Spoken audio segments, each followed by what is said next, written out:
কথাগুলো মন দিয়া শুনবেন। গাধাকে যখন সৃষ্টি করা হলো তখন গাধাকে বলা হলো, তোমাকে সকাল থেকে সন্ধ্যা পর্যন্ত প্রচুর পরিশ্রম করতে হবে, সারাদিন পিঠে বোঝা বয়ে বেড়াতে হবে, খেতে পারবে শুধুই ঘাস, তোমার মাথায় কোনো বুদ্ধি থাকবে না, আর তোমার আয়ু দেওয়া হবে 50 বছর। এইটা শুনে গাধা বলল, হে প্রভু, আমাকে 50 বছর না দিয়ে 20 বছর আয়ু দিন, আমি এত বছর বাঁচতে চাই না। সৃষ্টিকর্তা তার এই কথা মঞ্জুর করলেন। তারপর যখন কুকুরকে সৃষ্টি করা হলো তখন কুকুরকে বলা হলো, তুমি হবে মানুষের একজন কাছের বন্ধু, আর তোমার খাবার হবে মানুষের থেকে যাওয়া জুটা খাবার, আর তোমার আয়ু দেওয়া হবে 30 বছর। এইটা শুনে কুকুর সৃষ্টিকর্তার কাছে হাত জোর করে বলল, হে প্রভু, আমি 30 বছর বাঁচতে চাই না, আমাকে 30 বছর থেকে 15 বছর আয়ু দিন। সৃষ্টিকর্তা তার এই কথাও মঞ্জুর করলেন।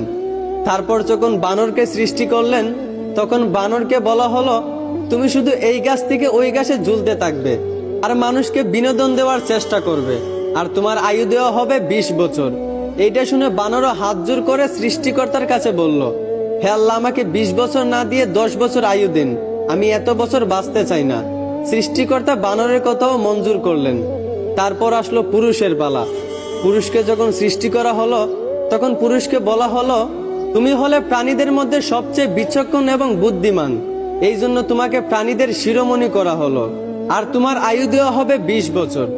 এইটা শুনে পুরুষ সৃষ্টিকর্তার কাছে হাত জোর করে বলতে লাগলো, হে প্রভু, 20 বছর আয়ু একদম কম হয়ে যায়, আমি আরো বেশি দিন বাঁচতে চাই, আপনি বরংস গাধায় যে 30 বছর আয়ুটা ফিরিয়ে দিয়েছিল ওই আয়ুটা আমাকে দিয়ে দিন, আর কুকুর 30 বছরের মধ্যে যেই 15 বছর আয়ুটা ফিরিয়ে দিয়েছিল ওই আয়ুটাও আমাকে দিয়ে দিন, এবং বানর 20 বছর থেকে যেই 10 বছর আয়ুটা ফিরিয়ে দিয়েছিল ওই আয়ুটাও আমাকে দিয়ে দিন।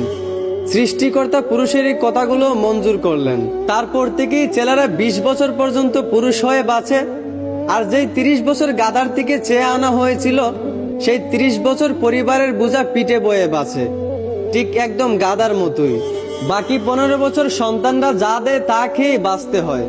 যেমন একটা কুকুরকে মানুষ যা দেয় তা খেয়েই বাঁচে, ঠিক তেমনি একটা পুরুষও বাকি 15 বছর এইভাবেই কাটাতে হয়, ঠিক একটা কুকুরের মতোই। আর বাকি 10 বছর পুরুষদেরকে বানরের মতোই বাঁচতে হয়। বানর যেমন এক ডাল থেকে আরেক ডালে ঝুলাঝুলি করে এবং মানুষকে বিনোদন দেয়, ঠিক তেমনি পুরুষদেরকেও বাকি 10 বছর বাঁচতে হয়, একবার ওই সন্তানের কাঁধে ঝুলে একবার ওই সন্তানের কাঁধে ঝুলে, এবং নাতিদেরকে বিনোদন দিয়ে এইভাবেই বাকি 10 বছর বাঁচতে হয়। এইটাই পুরুষের জীবন, এইটাই বাস্তবতা। আশা করি আমার কথাগুলো বুঝতে পারছেন। ধন্যবাদ।